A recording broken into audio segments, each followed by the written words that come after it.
Bismillahirrahmanirrahim. Assalamualaikum warahmatullahi wabarakatuh. Bapak-bapak, ibu-ibu jamaah Masjid Al-Ikhlas yang dirahmati Allah. Alhamdulillah pada hari ini kita dapat bertemu kembali dalam acara ngobrol-ngobrol santai di Masjid Al-Ikhlas. Adapun tema kita malam hari ini adalah mengenai zakat, infak dan sedekah, dan kaitannya dengan UPZ atau unit pengumpul zakat Masjid Al-Ikhlas Lamongan Hijau.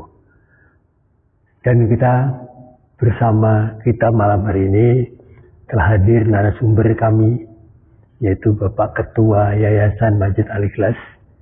Alhamdulillah telah hadir bersama kami Bapak Duta Grafika SAG. Assalamualaikum Pak. Waalaikumsalam warahmatullahi wabarakatuh. Ini kita santai aja Pak ngobrolnya. Beberapa hari terakhir ini dari Masjid Al-Ikhlas ada edaran mengenai UPZ Masjid Al-Ikhlas. Dari edaran yang sudah beredar ini ada beberapa pertanyaan yang muncul dari jamaah. Apa sih UPZ itu? Dan kaitannya dengan zakat itu apa? Mbak. Maka dari ini mungkin pada kesempatan ini barangkali yang lebih berkompeten untuk menjelaskan adalah Pak Duta sebagai Ketua Yayasan dan juga memberikan pencerahan kepada jamaah. Apa sih fungsinya UPZ Masjid Al-Ikhlas ini dan dasar hukumnya dari sisi agama maupun dari pemerintah. Itu Pak pertanyaan kami, mohon. Baik, terima kasih Pak Gatot, Bapak Ibu jamaah Masjid Al-Ikhlas yang dirahmati Allah. Alhamdulillahirabbil alamin. Wa bihi nasta'inu ala umuri dunya waddin. Shalatu wassalamu ala asyrafil anbiya'i wal mursalin sayyidina wa maulana Muhammadin wa ala alihi wa ashabihi wa man tabi'ahu bi ihsanin ila yaumil amma ba'd. Alhamdulillah kita bisa bertemu dalam rangkaian acara ngobrol-ngobrol tentang zakat, infak dan sedekah. Jadi kalau kita kembali ke dasar dari rukun Islam, maka salah satu dari rukun Islam yaitu tentang menunaikan zakat. Maka zakat ini menjadi bagian dari perintah Allah dan sunnah Rasulullah yang telah diperintahkan, dan tujuan utama dari zakat ini adalah untuk membersihkan harta atau apa saja yang diperoleh dari seorang muslim, dari penghasilannya, dari pekerjaannya, dari perdagangannya dan yang lainnya. Dan titik utama dari zakat ini adalah pesan-pesan untuk peduli kepada sesama. Jadi kalau sholat itu dimensinya dimensi ilahiyah, kalau zakat ini dimensinya dimensi sosial. Ya. Jadi kalau di ayatnya itu dzuribat alaihimudillatu ainama suqifu bihabli minallah wa habli minan. Jadi seorang muslim yang baik dimanapun dia tinggal, dia akan membangun komunikasi, hubungan yang mesra gitu ya, yang baik dengan Allah, dan juga menjalin hubungan yang sebaik-baiknya, menjalin komunikasi yang terbaik dalam hubungan sosial dengan sesama manusia. Tidak hanya muslim saja, tapi dengan lingkungan, dengan alam, dengan sesama manusia. Itu pesan yang pendek tapi cukup dalam untuk kita pahami dan kita amalkan. Oleh karena itu, berkaitan dengan UPZ ini, maka zakat merupakan salah satu bagian dari menegakkan perintah Allah untuk mensejahterakan seluruh umat muslim dan juga yang lainnya dalam rangka membangun hubungan sosial yang terbaik dengan sesama manusia. Nah, perintah inilah kemudian di-download atau di-breakdown dalam bentuk pelaksanaan atau pembentukan Badan Amil Zakat Nasional, kalau di Indonesia namanya Basnas, dari Basnas tingkat nasional, Basnas tingkat provinsi, Basnas tingkat daerah atau kabupaten kota, dan di unit-unit yang terbawah itu yang disebut dengan UPZ. Itu artinya unit pengumpul zakat. Ya. Jadi ini salah satu upaya dari pemerintah untuk memberikan dasar atau payung hukum bagi para pengelola zakat, yang utamanya mereka yang beraktivitas untuk mendorong pertumbuhan atau kompetensi dari perekonomian di lingkungan tempat-tempat ibadah atau yang lainnya. Nah, kalau UPZ ini yang kaitannya dengan pengelolaan yang dikelola oleh lembaga pemerintah dari pusat sampai ke kabupaten kota, kecamatan, juga sampai kecamatan, maka ada satu lagi yang disebut lembaga amil zakat atau LAS. Istilahnya kalau pokoknya mudahnya kalau UPZ itu istilahnya apa ya pemerintah, kalau LAS itu swasta. Itu mudahnya gitu. Nah, kita di Masjid Al-Ikhlas alhamdulillah sudah mendapatkan memperoleh SK dari Basnas Kota Semarang. Bentuknya kita sebagai UPZ atau unit pengumpul zakat. Di sini sudah ada SK-nya, masa periode kepengurusannya sampai 2025. Dari 2020. Di sini ada pengurusnya Ketua Pak Umar Said, kemudian sekretarisnya Pak Gatot, kemudian bendaharanya Pak Wahyu, kemudian anggota-anggotanya Pak Umardin dan Pak Bambang Tutuko. Nah, apa yang dilakukan atau dikelola oleh UPZ adalah dulu setiap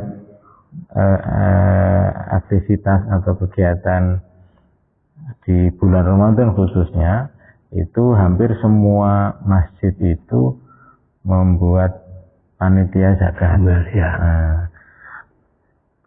berdasarkan UPZ ini sesungguhnya panitia zakat itu nanti akan diformalkan. Setelah ini, ketika ada panitia zakat yang tidak ber-SK dari Basnas Kota Semarang, khususnya di sini misalnya di Kota Semarang, maka panitia zakat itu dianggap tidak legal. Gitu. Kita yang sudah mendapatkan SK UPZ ini, maka segala aktivitasnya, segala program kerja baik pengumpulan maupun penyaluran dan pengelolaannya dimanage dengan yang sebaik-baiknya, kita sudah termasuk dari UPZ yang atau pengelola zakat infak sedekah yang legal gitu. Jadi bagi teman-teman takmir masjid yang lain yang mungkin belum punya SK UPZ dari Basnas, segeralah untuk mengurus SK itu, karena ini sudah legal. Kalau panitia yang Ramadan setiap dibentuk itu sebenarnya nggak legal. Nggak boleh mengumpulkan dia, nggak boleh. Ada payung hukumnya. Di Undang-Undang 23 tahun 2011 tentang pengelolaan zakat itu bisa dipidana. Ya, jadi dengan pidana kurungan 5 tahun atau denda 500 juta jika ada panitia zakat yang tidak memiliki SK baik dalam bentuk UPZ maupun LAS, lembaga amil zakat. Ya, kalau di NU ya namanya Muhammadiyah lazismu ya, dan sebagainya lah. Itu yang salah satunya. Ya kalau yang apa namanya bentuk-bentuk yang lain seperti Darut Taufik Peduli, ini salah satu las contohnya. Kemudian dompet duafa Republika, atau yang dulu yang terkenal itu ACT gitu ya, aksi cepat tanggap dan yang lainnya. Nah, itu salah satunya. Sehingga kenapa UBZ ini perlu untuk disosialisasikan kepada jamaah semuanya supaya kita menjadi apa namanya aman, dia menjadi tenang, menjadi nyaman bahwa kita sudah punya legalitas hukum dalam pengumpulan dan pengelolaan zakat. Itu Pak Kadar. Berarti kan selama ini yang kita lakukan sebetulnya juga tidak salah. Ya. Cuma secara aturan, secara legalitasnya memang nggak ada. Iya. Nah kemudian kalau sekarang kita yang tadinya berdiri sendiri, sini kan, zakat infak sodako ini kan berdiri sendiri. Nah, sekarang bergabung dengan Basnas. Istilahnya kan bergabung biarpun hanya sebagai unit pengumpul, Pak. Ini kira-kira manfaatnya apa sih, Pak? Ya selain kita sebagai pengelola zakat yang legal, manfaat yang kita dapat kalau kita dengan bergabung dengan Basnasnya apa itu, Pak? Ya ada enggak? Sebenarnya kalau di undang-undang zakat itu yang difokuskan untuk pemberdayaan zakatnya ini adalah ketika zakat ini bisa dikelola dengan sebaik-baiknya, dimanage dengan secara profesional, maka sesungguhnya dalam kapasitas atau skala yang bersifat nasional itu Basnas ini memiliki kekuatan sumber daya ekonomi yang luar biasa. Gitu. Dalam perhitungan salah satu perhitungan dari Basnas itu, kalau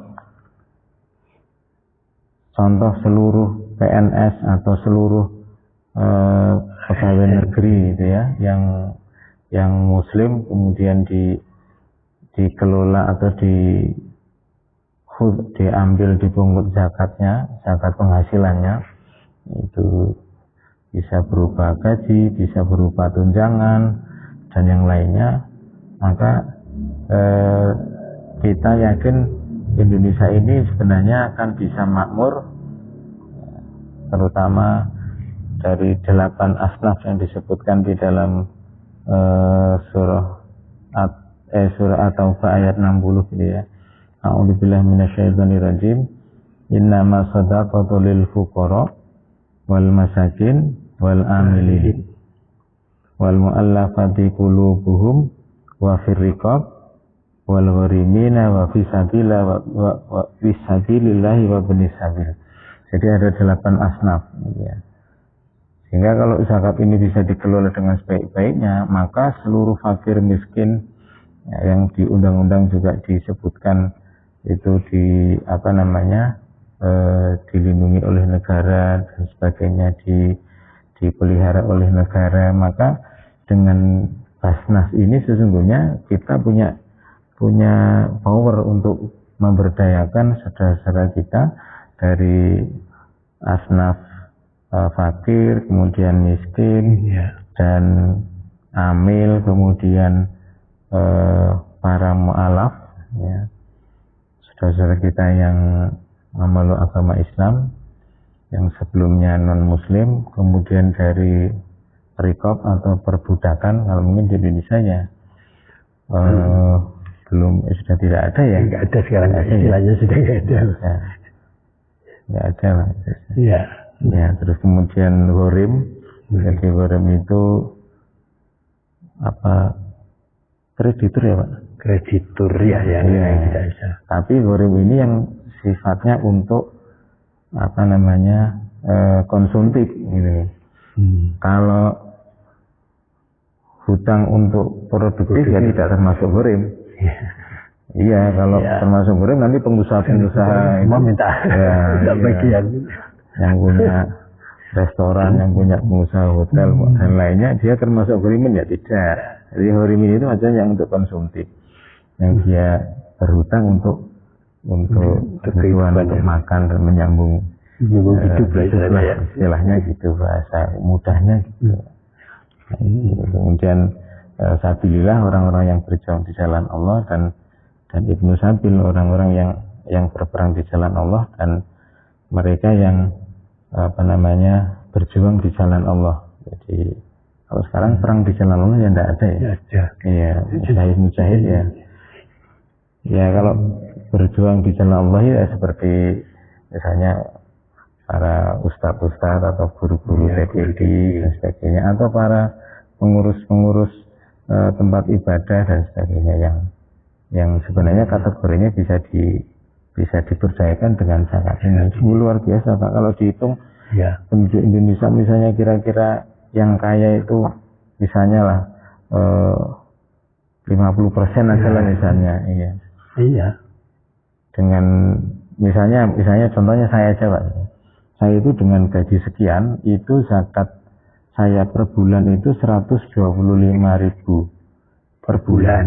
Ya, kalau misalnya dikalikan setahun, dikalikan misalnya kalau saya kebetulan bekerja di Kementerian Agama, ya, yang beragama Muslim itu dengan haulnya 1 tahun itu nisabnya 85 gram emas ya. Maka dihitung kalau di sini misalnya kita lihat di tabelnya, kita bisa membaca bahwa kalau 500 misalnya Pak ya, dari 500 pegawai Kemenak Kota Semarang misalnya, diambil saja yang Muslim misalnya 300 ya, dengan rata-rata sama seperti saya lah misalnya, kan berarti 125.000 kali 300 kali 12 bulan. Berapa itu? Belum itu baru Kemenak ya. Belum semua instansi yang ada di Kota Semarang. Dulu pernah ada yang menghitung di Kota Semarang itu bisa terkumpul dalam 1 bulannya itu ya hampir 2 kalau Kemenak Kota itu yang setahun saja bisa terkumpul 300 juta. Salah itu target Basnas Kota itu setahunnya hampir 14 M kalau nggak salah Pak. Iya. Sekarang kemarin Provinsi Jawa Tengah itu sampai 100 miliar. Iya. Makanya itu apalagi kalau dikelola dengan baik, ya sasarannya, pengelolaannya, pengawasannya, pengevaluasiannya, kemudian dari target itu bisa memberdayakan. Ini kan berarti kembali lagi ke surat edaran Yayasan Masjid Al-Ikhlas UBZ ini kan di situ kita cantumkan juga Pak. Itu fungsi kita menarik ini kan untuk memberdayakan perekonomian, membantu yatim piatu dan segala macam dengan aksi-aksi sosial yang diadakan oleh Masjid Al-Ikhlas. Berarti ini kan berkaitan dengan ini bisa masuk ini kan Pak ya? Iya. Bisa masuk kan ini. Kalau yang sudah berjalan selama ini kan kita di pengelolaan zakat malnya ya Pak. Iya, zakat malnya. Ya, dari Ramadan itu rata-rata kita maksudnya Masjid Al-Ikhlas ini kan terkumpul 30 jutaan ya. Ya, 30 jutaan. Itu dengan pengelolaan teknisnya setiap bulan kita membantu sekitar dari unsur 8 asnaf ini ke masing-masing, ada ustadz, ada yang fakir miskin dan lainnya, ada yang secara ekonomi. Kita bisa membantu berapa Pak? Sekitar 50-an Pak. 50 ya? Iya. 50 keluarga. 50 keluarga. Nominalnya 200. 150 Pak. 150.000. Iya. Tapi dalam bentuk sembako. Dalam bentuk sembako. Ya, makanya itu. Nah ini yang mungkin dengan adanya UBZ ini kan kita pengen tingkatkan ini kan. Makanya kita mengundang Pak Duta ini kan biar jamaah ngerti itu loh. Fungsinya apa sih yang kita yang kita akan kembangkan ini kan. Ya gini Bapak Ibu semuanya, jamaah Masjid Al-Ikhlas.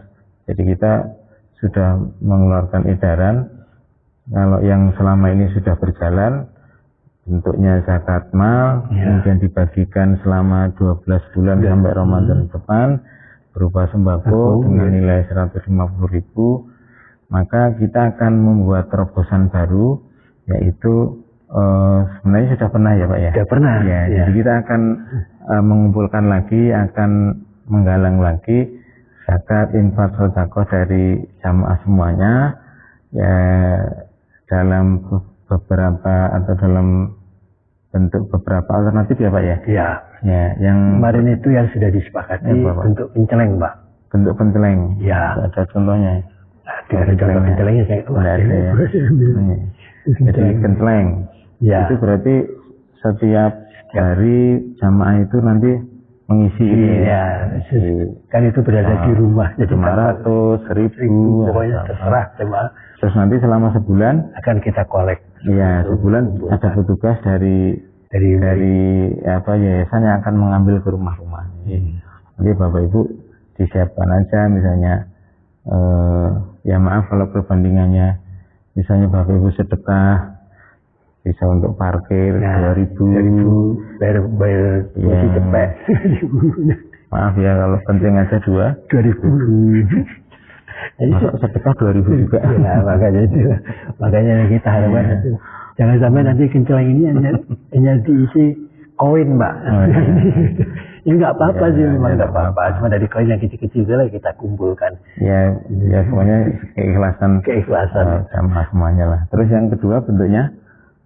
Kita sementara hanya satu macam dulu. Dulu pada yang disepakati itu. Karena tidak sudah ada kotak-kotak juga ya? Kotak sudah ada, ini sudah ada. Ya. Baik, berarti insya Allah nanti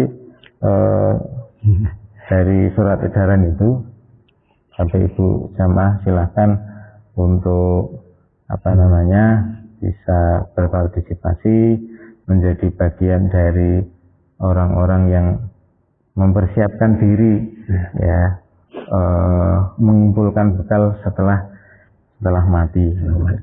Ini enggak meden-medeni enggak. Ya karena memang sesungguhnya yang disimpan di kenceleng itu sangu kita setelah mati. Ya. Sedangkan yang kita makan itu nanti akhirnya jadi kotoran kan. Kecuali kalau dimakan sebagian untuk sehatnya kita untuk ibadah, sehatnya kita untuk mengurusi masjid, sehatnya kita untuk mengurusi umat dan sebagainya. Kecuali itu. Nah kalau kita bisa berhitung seperti itu, alangkah indahnya. Jadi dan itu cuma sebagian. Iya, sebagian 2,5% lah. Iya. Atau kalau sedekah malah nggak ada persentasenya, bisa 1%. Jadi terserah ya, seikhlasnya loh Pak. Bisa lebih. Iya. Ya. Jadi itu diharapkan dari Bapak Ibu jamaah semuanya bisa mensupport kami di yayasan nanti, karena akan kembalinya kita salah satu nanti Bapak Ibu semuanya jamaah dari hasil itu kita punya satu kegiatan, yaitu klinik kesehatan masjid. Insya Allah semuanya sudah siap. Sudah dipersiapkan. Tahap pertama itu nanti segala pemeriksaan dan sebagainya, kemudian nanti ada obat, ada sebagainya. Itu insya Allah nanti kami sementara mentargetkan untuk disupport obat atau berobat gratisnya itu dengan nominal sekian. Nanti jamaah yang ngerasake untuk kontrol untuk berobat di klinik Masjid Al-Ikhlas itu nanti akan dapat itu tadi salah satunya, karena klinik ini sementara gratis ya Pak ya? Gratis. Sementara gratis ya. Sementara gratis karena kita masih menyiapkan semuanya. Jadi kita sementara ini kan ada usaha depo, nanti insya Allah ada usaha yang lain yang kita kembangkan. Nah, dari dana ini kita upayakan untuk bisa berkembang lainnya usaha-usaha dari Yayasan Masjid Al-Ikhlas, Dan dari usaha salah satunya yaitu klinik kesehatannya diharapkan Bapak Ibu bisa membantu saudara-saudara kita yang lainnya yang mungkin membutuhkan sehat dan sebagainya, mau periksa tapi tidak ada dana dan sebagainya. Maka masjid menyediakan, dan insya Allah dokternya siap semua. Di sini ada yang sudah terdaftar itu ada 3 dokter. Ya, ada 3 dokter yang masuk di Yayasan Al-Ikhlas, dan semua perlengkapannya sudah komplit. Dan semua lokalnya atau tempatnya, ruangannya sudah kita siapkan. Nah, itu salah satunya. Jadi tidak kalau yang konsumtif sudah kita laksanakan setiap bulan dengan sembako itu tadi ya Pak. Iya. Gitu. Dan nanti usaha-usaha yang lainnya, dan juga kita nanti di adik-adik santri TPQ Masjid Al-Ikhlas itu nanti juga akan dapat bantuan beasiswa. Ini sudah, itu salah satu manfaat atau salah satu tujuan dari UPZ ini, kita kelola dengan manajemen yang profesional sehingga kita bisa saling berbagi, saling membantu, ya, dan itu kembalinya ke kita juga, karena memang sekali lagi harta yang kita sedekahkan, harta yang kita infakkan, yang kita zakati, itulah yang akan menjadi penolong kita, yang akan menjadi syafaat bagi kita semuanya nanti sejak kita di alam kubur sampai alam akhirat. Mudah-mudahan kita punya visi yang sama, punya tujuan yang sama, punya rasa yang sama untuk bagaimana kita bisa berbagi. Bukan banyaknya yang dibutuhkan, tapi sedikit tapi istiqomah. Terus menerus, ya. Istiqomah dan ikhlas. Ya, sehingga ya kita berjamaah, ya kita menuntut ilmu, ngaji, ya kita bersedekah, sehingga mari kita buka peluang-peluang untuk kita bisa meraih, mengumpulkan bekal yang terbaik untuk saat nanti kita sudah tidak di dunia lagi. Ya, karena di Al-Quran silakan nanti bisa dibuka sendiri-sendiri, bisa dibaca sendiri-sendiri, bahwa salah satu kekecewaan dari orang-orang yang dulu di dunia diserukan untuk bersedekah, saat mereka di alam kubur, mereka sudah tidak punya kesempatan lagi untuk bersedekah, dan mereka minta dikembalikan oleh Allah ke dunia satu saat saja untuk mereka bisa bersedekah. Ya, saya kira itu panjang lebar Pak. Ini sebetulnya manfaatnya, kemudian apa sih yang kita dapatkan kalau kita bersedekah gitu kan. Dan jamaah pun sebetulnya sudah banyak yang tahu Pak ini. Cuma kita hanya mengingatkan kembali. Dengan apa yang diberikan Pak Duta ini, mudah-mudahan bisa membuka hati kita masing-masing supaya lebih ikhlas kita dalam bersedekah. Jadi jangan ragu-ragu, sedikit banyak apa yang kita sedekahkan ini bermanfaat buat kita nantinya. Saya kira itu Bapak-bapak jamaah Masjid Al-Ikhlas yang dirahmati Allah, pembicaraan kita pada malam hari ini. Atau mungkin mau ditambahkan Pak sebagai penutup? Baik. Jadi Bapak Ibu jamaah Masjid Al-Ikhlas yang dirahmati Allah, mari kita satukan hati kita satukan niat kita satukan ikhtiar kita, langkah kita, amal kita untuk bersama-sama mensukseskan pengumpulan zakat infak sedekah ini yang insya Allah akan memberikan manfaat bagi kita untuk bekal kita nanti. Yang kedua, kita hidup ini sunatullahnya adalah berbagi. Keberhasilan kita saat ini apapun, ya, pekerjaan Anda apapun, jabatan Anda berapapun, penghasilan Anda, prestasi yang Bapak Ibu raih, itu ingatlah bahwa ada orang-orang di sekitar kita yang mendoakan kesuksesan kita, yang membantu prestasi kita, yang mensupport, mendukung, bekerja supaya kita bisa berhasil. Maka kita saling mengingatkan, dan keberhasilan kita itu sesungguhnya bukan keberhasilan kita semata atau sendiri. Maka janganlah kita merasa bahwa apa yang kita miliki saat ini adalah jerih payah kita sendiri. Padahal banyak saudara kita, tetangga kanan kiri dan sebagainya yang ikut mensupport. Bahkan kita tidak tahu kalau kita bisa seperti ini adalah salah satu doa dari sahabat kita, doa dari teman kita, doa dari tetangga kita. Yang berikutnya, kita bisa membantu itu bukan dalam rangka bahwa kita lebih baik dari mereka. Jangan. Justru kita harus kembali bahwa apa yang ada di dalam diri kita, harta benda rizki yang ada dalam diri kita itu adalah amanah dari Allah, titipan dari Allah, yang sesungguhnya Allah sudah percaya bahwa nantinya ketika kita dititipi, kita akan mengembalikan titipan Allah itu untuk membantu saudara-saudara kita. Jangan sampai lupa, jangan sampai lalai, jangan sampai kita terlena, kita sudah merasa menjadi orang yang banyak harta, banyak rizkinya dan sebagainya, tapi kita lupa untuk berbagi. Karena itulah yang mudah-mudahan kita bisa melangkah bersama, bisa dalam satu jamaah di Masjid Al-Ikhlas ini, mudah-mudahan kita bisa meraih kemenangan bersama. Ya, sampai masuk surga juga harus bareng-bareng. Ya, jangan masuk surga. Siapa tahu nanti kita bisa ketemu. Iya. Begitu Pak Duta, terima kasih. Mohon maaf. Terima kasih Pak Duta. Ini sudah panjang lebar apa yang diingatkan Pak Duta, manfaatnya kita bersedekah, kemudian apa tujuan kita bersedekah. Nah inilah sekarang tinggal kita kembalikan lagi pada jamaah, Bapak-bapak Ibu jamaah Masjid Al-Ikhlas, bagaimana kita melangkah selanjutnya.